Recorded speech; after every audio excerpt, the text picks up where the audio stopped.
Bonjour à tous et bienvenue dans Tellement Fashion. Tunis, capitale de la mode, non ce n'est pas un mirage mais une réalité pendant la semaine de la mode en avril. Une semaine ouverte à tous moyennant 28 dinars, une folie, mais rien n'est trop cher ni trop bling bling pour les accros du shopping. Eric Tibouche lui n'a pas dépensé un cent pour habiller les top modèles du cru, des beautés qui ont d'ailleurs bien du mal à s'exporter, enquête.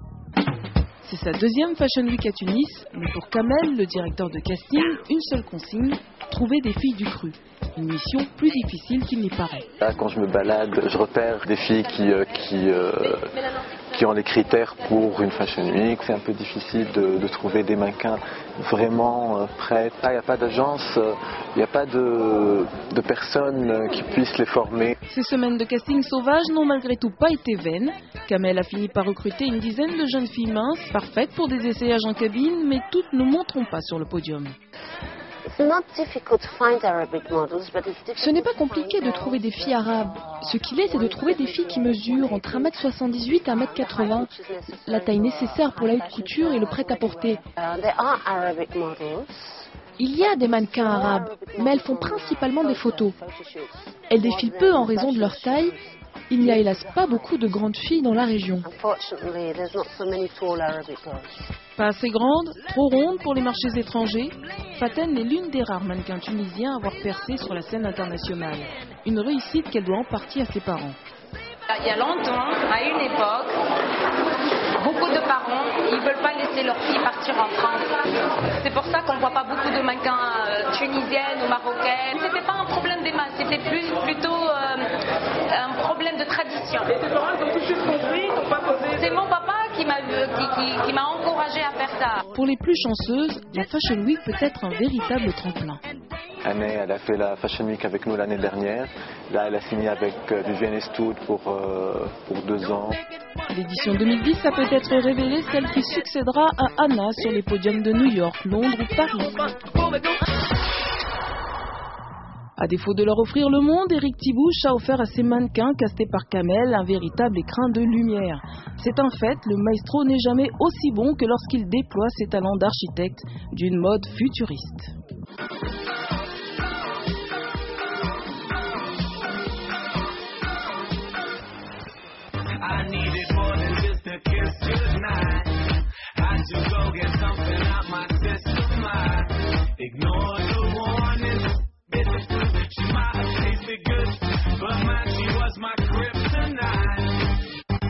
Should've known she was trouble from the start. I knew she was broken heart. I thought I'd take that chance.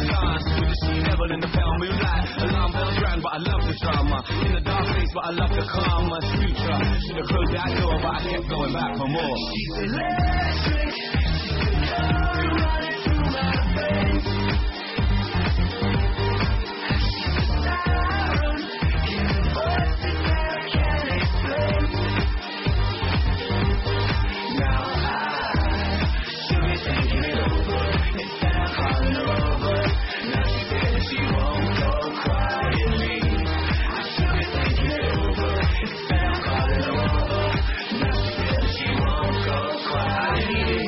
Just a cheap thrill ride. See, I needed something that ran deep inside. Ignore the warnings. Bit the fruit, she might have tasted good, but man, she was my kryptonite. Should've known it wouldn't last for a year. I knew it all end in tears. I cracked. She was mad addictive, never felt scripted, unpredictable. Hide up, but no strings attached. Left scratch marks on my back. Back to her cold eyes got me excited, and I can't hide the truth. She's electric. She's the color running through my veins. I just can't keep the habit. Need to have it. Siren, giving voices that I can't explain. I just can't keep the habit.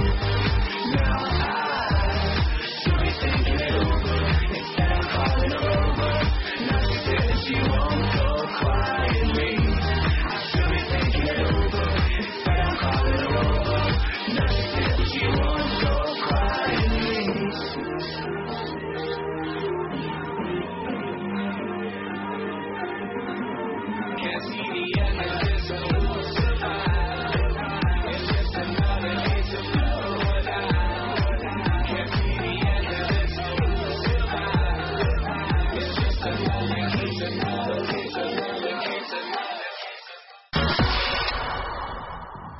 bling or not bling bling, c'est une question que les belles de Tunis ne se posent plus. Non, ce qui leur importe, c'est de se distinguer du commun en cultivant leur propre style.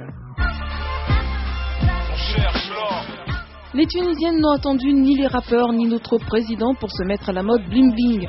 Mais au clinquant des montres et chaînes or rutilantes, elles préfèrent la chaleur des étoffes et des broderies héritées des cultures nomades.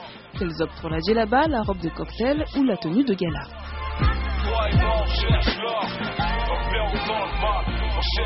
Quand on pense mode tunisienne, on pense à des caftans, des broderies, de la couleur. C'est très clinquant. Ceux qui font de la mode, j'ai trouvé qu'ils étaient encore dans une image des contes des 1001 nuits.